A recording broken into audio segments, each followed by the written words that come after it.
Hello friend, আগের বারে সন্তু যখন বাড়ি এসেছিল ওকে আমি বলেছিলাম আমার খুব পিৎজা খেতে ইচ্ছা করছে, কিন্তু এতই এন্ড মুমেন্টে বলে ফেলেছিলাম যে একটু টাইম ছিল না যে পিৎজা খেতে যাবার।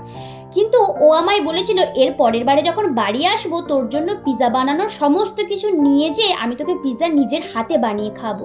ও যে ব্যাপারটা তো সিরিয়াস নিয়ে নেবে আমি কিন্তু একদমই ভাবতে পারিনি। এদিকে পিৎজার ওপরে কেচাপ কিন্তু ভালোভাবে স্প্রেড করে দিয়েছিলাম, তারপরে দিয়ে দিয়েছিলাম পেঁয়াজ, একটু বিনস, চিকেন, ধনেপাতা আর ভরে ভরে কিন্তু চিজ দিয়েছিলাম, যেটা কিন্তু পিৎজার মেন।